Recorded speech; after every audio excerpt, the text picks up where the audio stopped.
Michigan State did not have your traditional spring game like many other programs. Instead, Mel Tucker and the staff opted to televise their spring practice, their final one, and allow fans to come and attend. They had a rapper there. They had several recruits. I think specifically they had tens of something 4 stars and 5 stars. They had, I know it was more than 10, probably around the 20 mark, which is still really significant. Michigan State has never had the amount of high-profile blue-chip prospects visit their school that they did this past Saturday. So it was a huge recruiting weekend for the Spartans, and I think in the short term it will reap big-time rewards. The long-term rewards obviously will be more determined by how the season goes, which is far from determined by how the spring practice went. Much like the Michigan, Nebraska, and Ohio State spring games, take my opinions and whatever opinions you hear regarding this with a grain of salt. There are plenty of programs like Florida State and Nebraska that traditionally have good spring games that also traditionally, in recent memory, fall completely flat on their face. And Alabama, their spring game did not look good. Will Anderson made that offensive line look like it was as effective as a papier-mâché bomb shelter. So they didn't look good. But Alabama is Alabama. It doesn't matter. They're going to be good. In fact, the fact that they didn't score a lot and had some bad moments at the offensive line and other positions means that they're just really competitive. And it probably means they're even better than possibly advertised. For one, it tells me that even though Alabama has a tackle problem, that Will Anderson might win the Heisman and be the second defensive player to do so in history. But anyway, today's about Michigan State football. And live televising a spring practice instead of a spring game, for me at least, sort of inhibits my ability to have a number of takeaways. It's just harder because I'm not seeing a full 11 on 11 for 50 to 60 minutes of game time. I'm just not.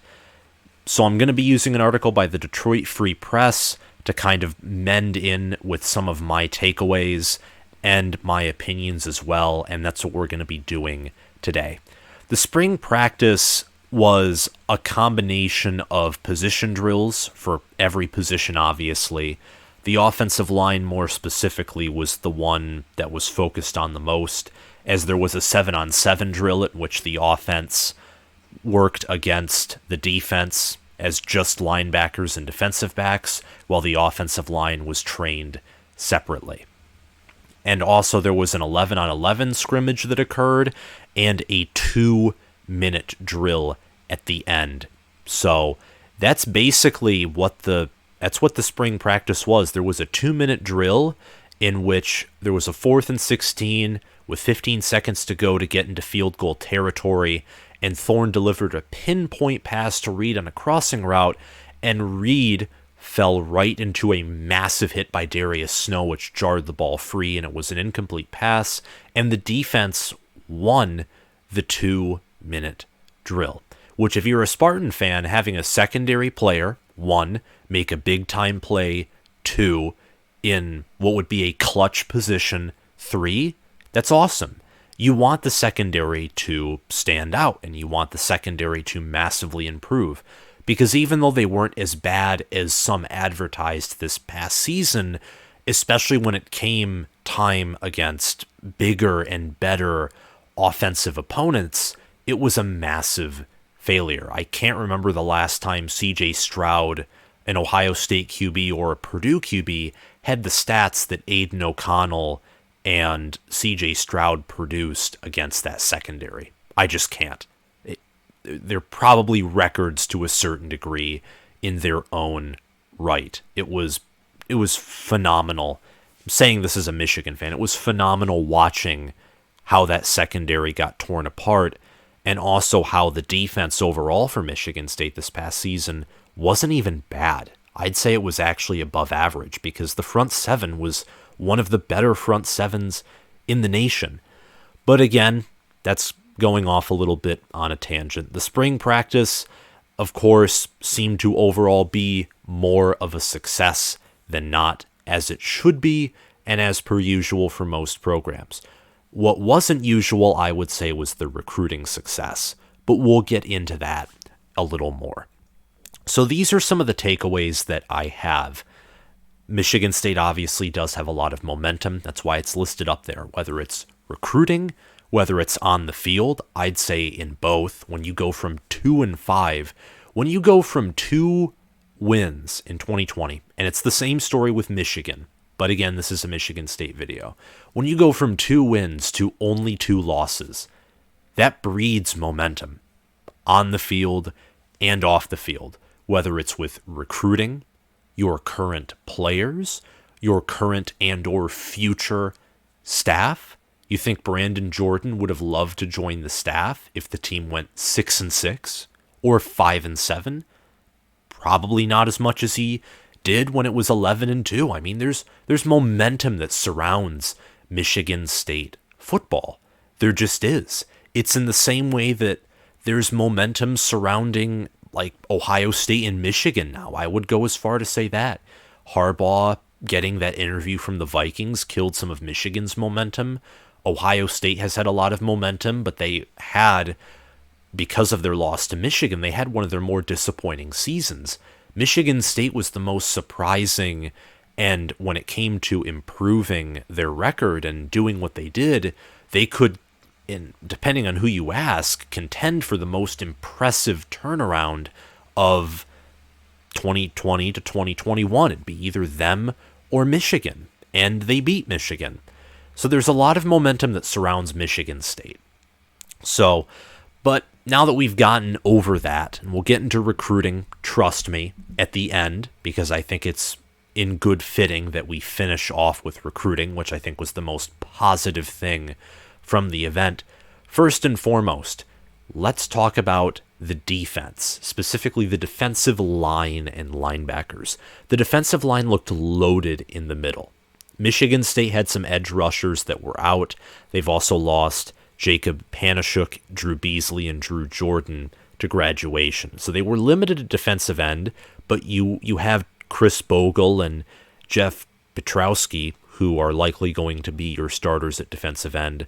But defensive tackle is going to be the story for the Spartans this fall. I'm telling you, it's the best defensive tackle group in the Big Ten. At least it should be. They returned Simeon Barrow and Jacob Slade, who were really good this past season, and they're going to be even better this season. Maverick Hansen, Derek Harmon, they also made up the second string unit, and they performed well. Those 4 took on most of the workload. There were some defensive tackles out, but the main guys were in, and I would say that's all that matters to a great degree. And the defensive line and linebacker core, the offensive line had some good moments, and we'll get to it later. The defensive line dominated that O-line. That would be like pitting, let's say, the Bosa brothers and Chase Young, and this is an exaggeration, but exaggerations are still fun. It looks like pitting the Bosa brothers and Chase Young against a standard college O-line.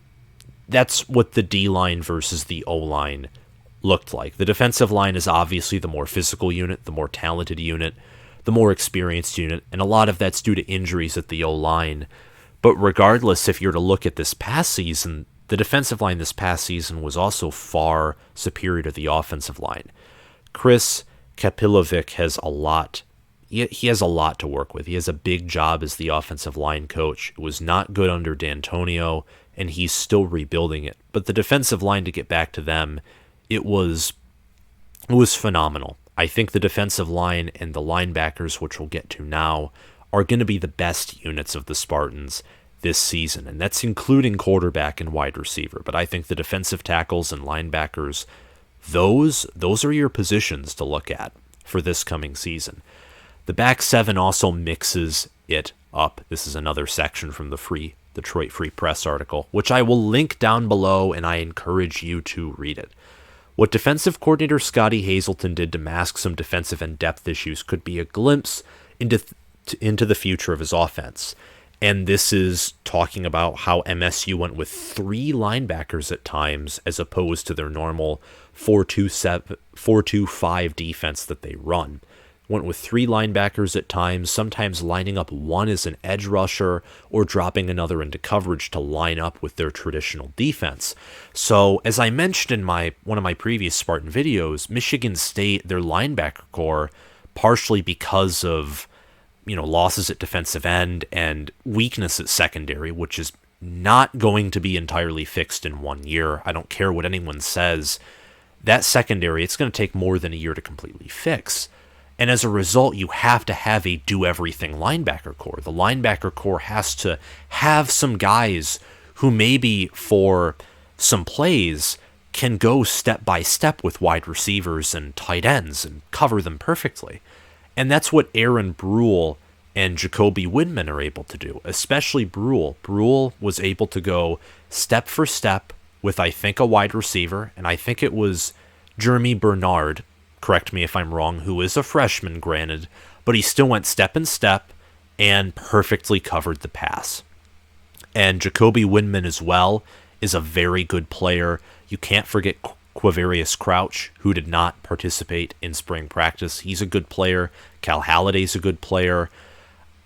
The defensive tackle position, I think, is the best in the Big Ten. The linebacker core can certainly contend for being the best in the Big Ten.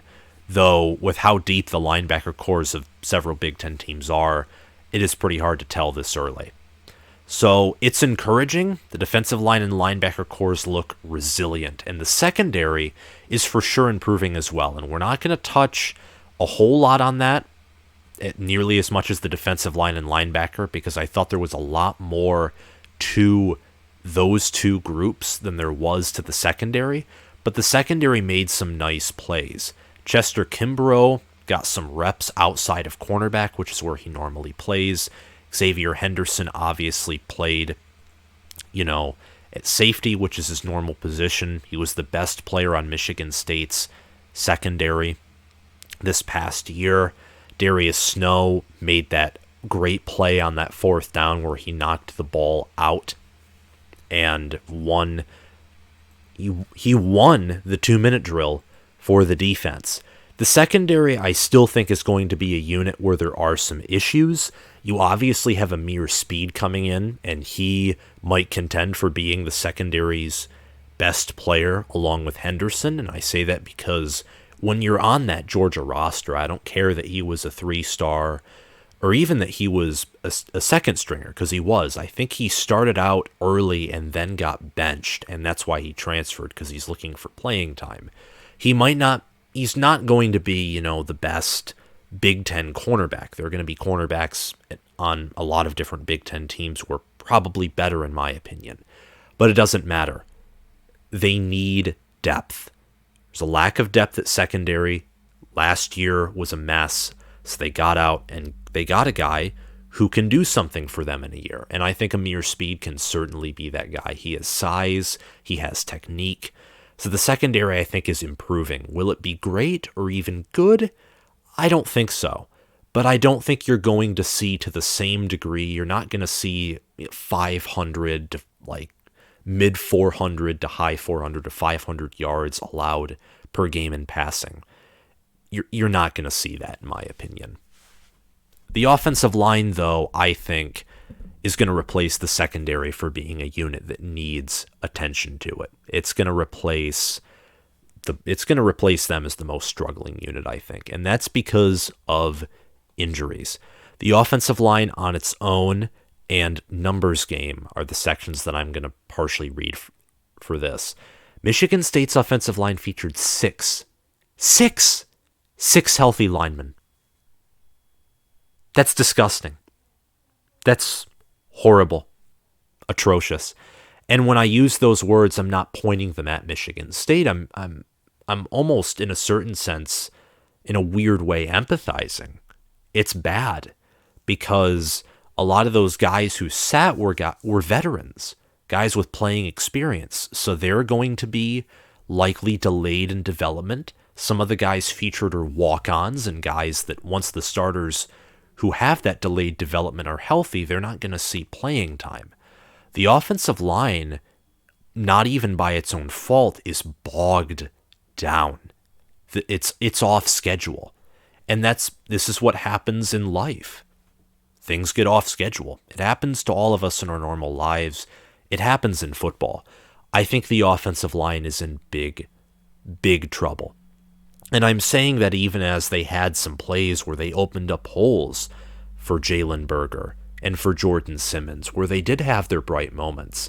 And I think that's because of their O-line coach. It's because Chris Kapilovic is a competent O-line coach. And I think that you're going to see moments where there will be flashes of brightness, like there were to a certain degree this past season. But I think because of the injuries, because of the fact that they've only landed one transfer portal target for the offensive line, they've done more for a lot of other positions, targeting depth there compared to the offensive line. And that combined with injuries I don't think it's gonna repay the team in a good way. So as the secondary takes a step forward, along with the defense, I would say the offensive line looks to possibly take a step back. But again, it's spring practice. You got to take some things with a grain of salt. The offensive line did show some bright areas in opening up gaps. It was mainly in the run game that they looked better in. The pass game, they struggled mightily. I want to see the final running back depth chart. I really want to see that. And it's a pretty quick and extreme jump, honestly, but I'm very curious. And that's relating to seeing the offensive line opening up holes for Jalen Berger, Jordan Simmons, because you look at Michigan State's running back depth chart, and Jalen Berger and Jarek Broussard are the projected starters, but you also have Elijah Collins, you have Jordan Simmons too, and Elijah Collins started in 2019, which was a far worse managed offense by miles and miles, probably by the length between the moon and the earth is how many miles would explain how much better managed this offense is compared to 2019 D'Antonio's offense. You have Elijah Collins and Jordan Simmons along with Jarek Broussard and Jalen Berger.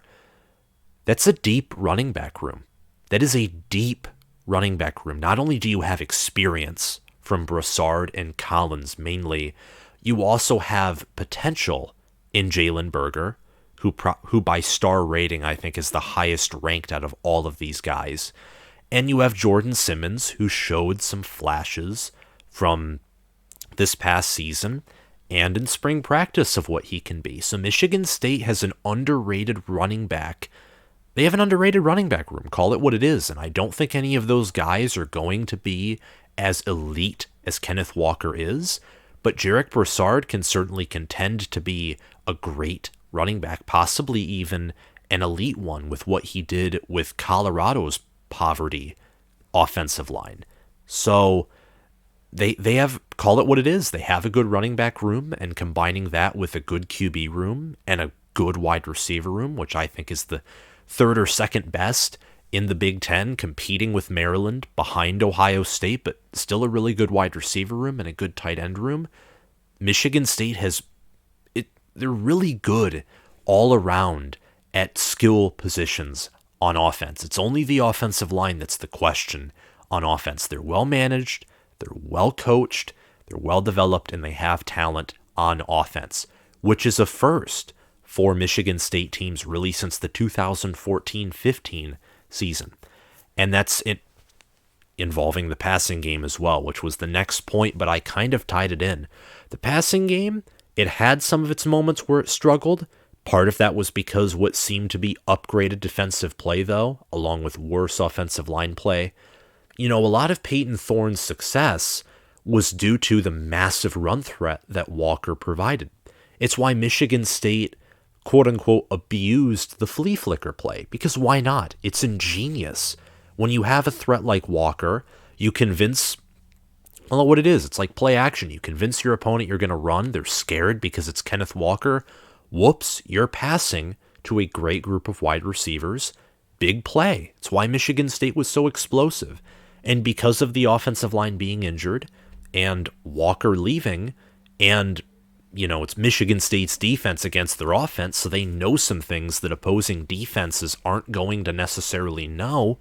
That's probably why the passing game struggled. So in seeing some of their struggles, I'm still going to give them benefit of the doubt. They made some good plays. Peyton Thorne looked good. And I think that the passing game is in good shape. You could even scratch out that word good and replace it with great shape. I think that Peyton Thorne, I have Michigan State going 8-4, maybe 9-3, and I think for them to do that, because of some injuries that have occurred and because of how big Walker was to the team, I think that in order for them to go there, that Thorne and the wide receivers are going to have to improve their game. And I think they will, and I think they are. And finally, there's massive amounts of recruiting hype for Michigan State. And by hype, I mean not in like the negative way, where some associate hype with negativity. I'm not using that word here.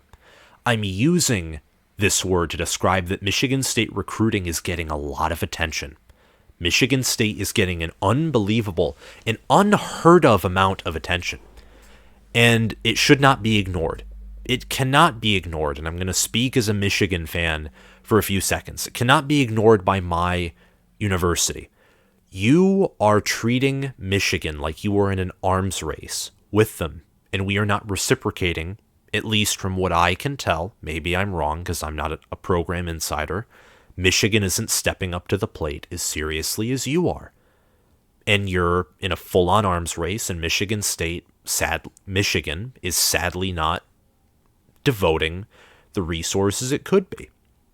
And you're leveling up in recruiting, you're targeting 5 stars. Will you pull them in this year? I don't know. I think that it's going to partially depend on how you do this season. We'll see. I think in the short term, you have the best momentum in the Big Ten. Long term, I'd say it's too early to be decided, and I'd say Ohio State, it's safe to say that they have the best recruiting momentum long term. But short term, the spring practice that you had, the comments after that, you received a commitment, I think yesterday or the day before that, from a 3-star defensive back, which is good, trying to beef up that defensive back position, which is good awareness by the staff. You also were crystal balled to flip a 4-star Alabama safety commit, which would be huge for Harlan Barnett and Coach Tucker. And you also got positive reviews from a 5-star running back. So that's huge too. Can you maybe have another elite running back within the span of less than a decade? That'd also be something that's nearly unheard of at Michigan State. So this is a program that's on the rise, and I think the recruiting and just the atmosphere, not necessarily because there were an overflowing amount of fans there, but just the mood, seeing Coach Jordan, the pass rush specialist, just laughing, having a good time talking to his players. The mood, regardless of the results, plus the amount of recruits there, to me reflected the trend of Michigan State recruiting, at least. And that's obviously in an upward direction. Very apparent. Lots of recruiting momentum for the Spartans, and that should encourage you because, think of it this way. It should encourage you because even though you've normally done more with less, what if getting these extra recruits, and it's the result of getting better recruits as you can take bigger steps forward. What if getting better recruits allows you to have better seasons, and eventually that reciprocates into getting even better recruits? And what if you start out recruiting Michigan and Penn State? You're realistically not going to out-recruit Ohio State, because even when Michigan dominated Ohio State still out-recruited them. Ohio State's going to be Ohio State. But what if you can out-recruit Michigan and Penn State and Wisconsin and some of these other teams that have pulled in or normally pull in top 15, maybe even top 10 recruiting classes? And what if that gets you enough talent to then, let's say, beat a team that normally will out-recruit you for the end of time? Like an Ohio State, like let's even go bold and say like a Georgia or a Clemson. It's huge. Recruiting matters. As Josh Pate and others have put it, it's the lifeblood of college football, and Michigan State is certainly trying to improve the health of their program lifeblood. And that's all I have to say for this video. I think Michigan State, I'm taking all of this from my own team and Michigan's spring game, from Nebraska's, Ohio State's, and Michigan State's spring practice. I'm taking everything with a grain of salt. Most of what I have seen has solidified my own opinions on each of these teams, but I could always be wrong. And again, that's why I'm taking what I see from spring practice with a grain of salt. But thank you all for watching. Even though I am a Michigan fan, I try to be fair and unbiased toward every team, and I give my own genuine opinion. So I encourage you, whether you are an MSU fan or no matter what you are a fan of, even if you're just watching this because you're interested in MSU, to hit that big red subscribe button, comment your thoughts down below, hit the notification bell so you can get notified when I post more Michigan State or even just college football content in general, and like this video. Thank you all for watching, and I'll see you guys around. Bye.